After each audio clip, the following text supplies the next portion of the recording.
Morning everybody. आज की इस ऑनलाइन क्लास में सम्मिलित हो रहे सभी विद्यार्थियों का हार्दिक स्वागत एवं अभिनंदन है। जैसा कि आपको विदित है, हम आज बीए फाइनल ईयर के राजस्थान के इतिहास पर अध्ययन कर रहे थे। राजस्थान के इतिहास में प्राचीन सभ्यताओं पर बात हम कर रहे थे।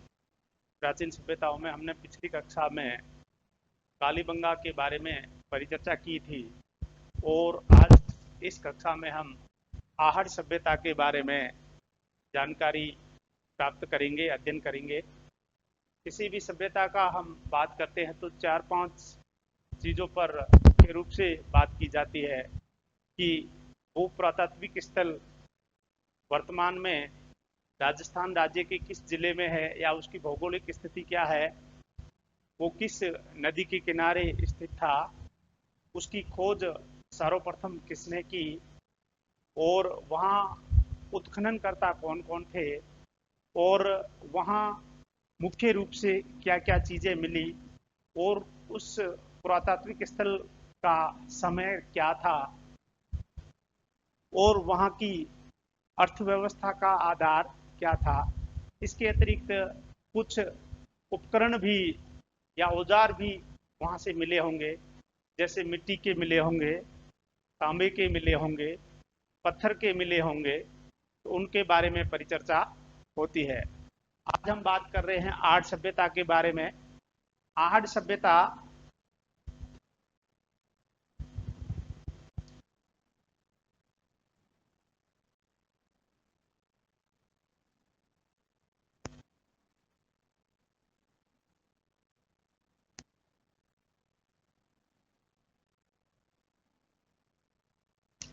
जो ये पुरातात्विक स्थल आहड़ है, वह आहड़ या बेड़च नदी के किनारे उदयपुर में स्थित है।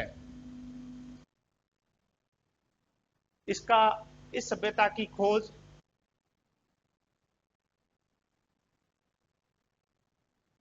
आरसी अग्रवाल ने की।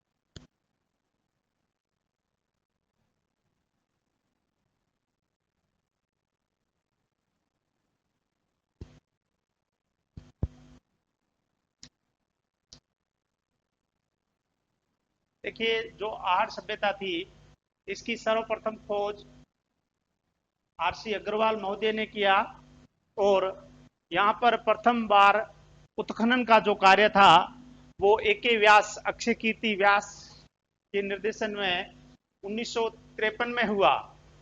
उसके बाद में वहां पर एक टीला है जिसका नाम धूलकोट है। उस टीले का आकार 1500 गुणा 500 इंटू 50 फीट है। इसकी खुदाई और उत्खनन एच.डी. सांकलिया महोदय के नेतृत्व में किया गया। अब इसके आहड़ सभ्यता के कई नाम मिलते हैं। आहड़ सभ्यता के कई नाम मिलते हैं। इसे बनास संस्कृति भी कहते हैं। बनास संस्कृति।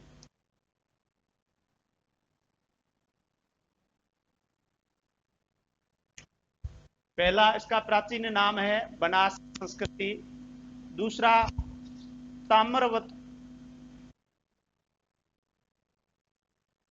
ताम्रवती नगरी। जो विभिन्न शिलालेख मिले हैं,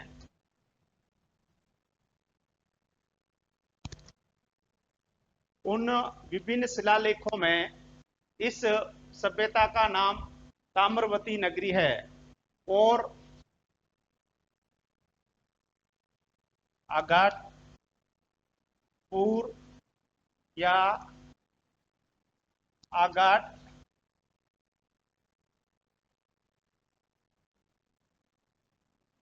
दुर्ग जो 11वीं और 12वीं शताब्दी थी, 11वीं और 12वीं शताब्दी में इस सभ्यता के प्रचलित जो नाम थे अगाटपुर और अगाट दुर्ग था, और उसके बाद में एक अन्य नाम भी इसका प्रचलित है जिसका नाम है धूलकोट। स्थानीय स्तर पर इसे धूलकोट के नाम से भी जाना जाता है। देखिए, तो फिर बात करते हैं इनके प्राचीन नाम। इसे बनास संस्कृति भी कहते थे, ताम्रवती नगरी भी कहते थे शिलालेखों में। अगाटपुर या अगाट दुर्ग 11वीं और 12वीं शताब्दी में, और धूलकोट स्थानीय भाषा में। इसका जो काल था, इसका जो काल है वो 4000 वर्ष माना गया है, 4000 वर्ष आज से। और यहां जो अर्थव्यवस्था थी, अर्थव्यवस्था का आधार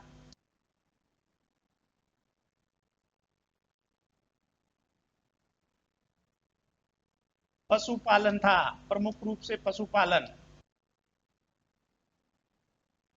और अब हम बात करते हैं कि इस औद्योगिक नगरी से कौन कौन सी चीजें मिली। इस औद्योगिक नगरी से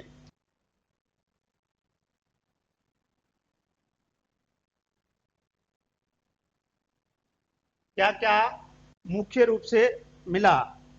पहली बात, अनाज रखने के मर्दभांड मिले, जैसे हम गोरे या कोठे कहते हैं, कोठे। दूसरी बात,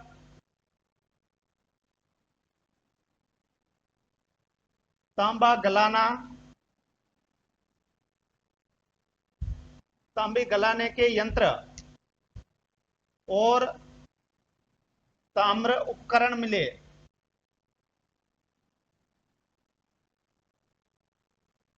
तीसरी बात, बिना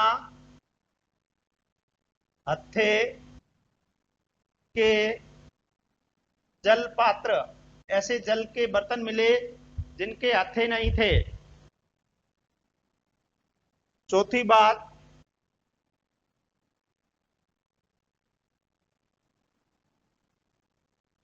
मिट्टी की वृषभ आकृति मिली,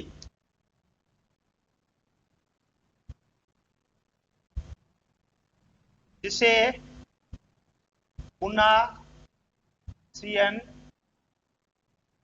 पुल की संज्ञा दी गई है।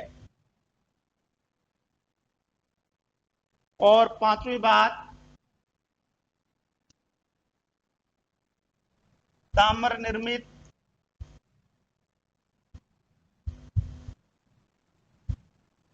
यूनानी 6 मोहरें व 3 मुद्राएं मिली है।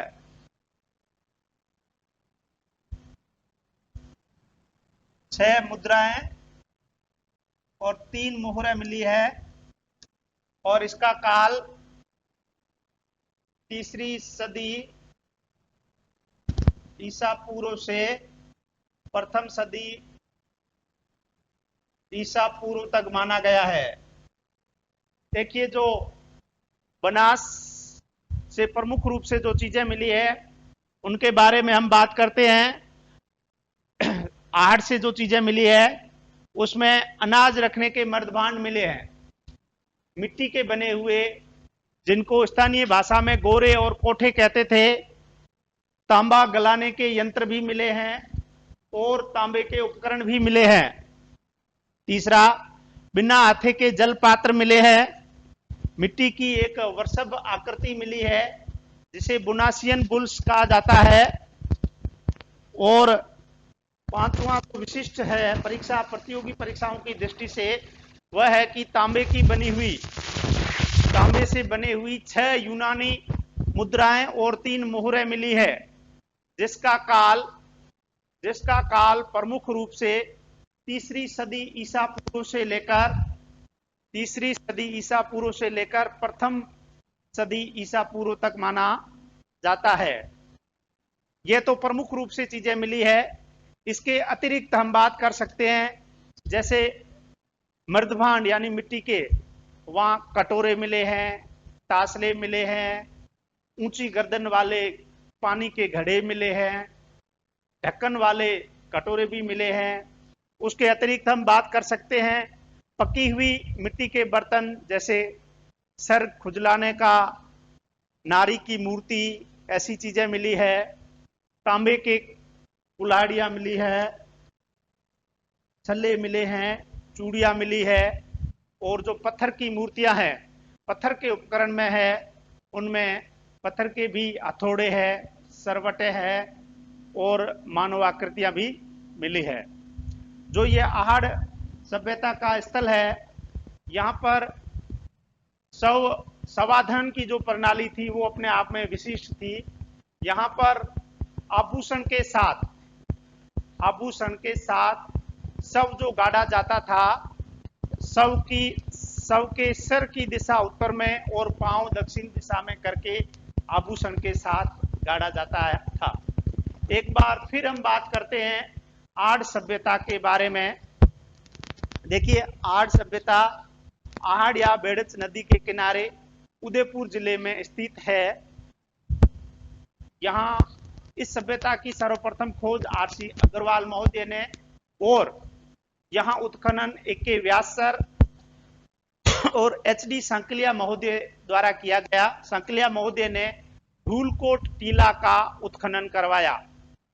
जो ये सभ्यता थी, इसके प्राचीन नाम बनास संस्कृति, ताम्रवर्ती नगरी शिलालेखों के अनुसार अगाटपुर या अगाट दुर्ग 11वीं और 12वीं शताब्दी में, और धूलकोट स्थानीय भाषा में।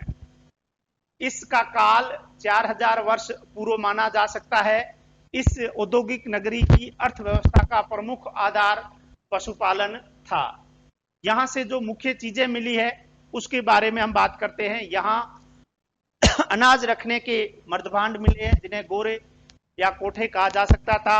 तांबा गलाने और तांबे के उपकरण भी मिले हैं। यहाँ पर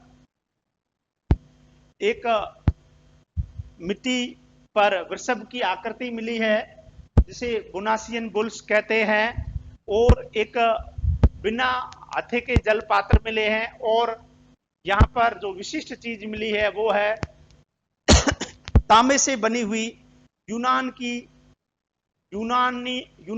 6 मुद्राएं और 3 मोहरें, जो कि तीसरी शताब्दी ईसा पूर्व से लेकर प्रथम शताब्दी ईसा पूर्व तक की मानी जाती है। इसके अतिरिक्त यहाँ मृदभांड मिले हैं, जैसे तस्तरियां हैं, कटोरे हैं, तासले हैं, ऊंची गर्दन के घड़े हैं। इसके बाद में पक्की मिट्टी के जैसे सर खुजलाने का उपकरण है। इसके बाद में तांबर जैसे कुल्हाड़ियां हैं इत्यादि।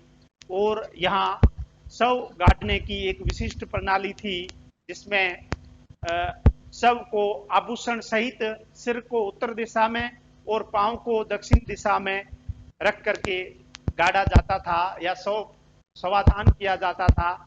तो प्यारे विद्यार्थियों, आज इतना ही। कल अगली क्लास में और नए प्राचीन सभ्यता के साथ हम परिचर्चा करेंगे। आप सबका धन्यवाद।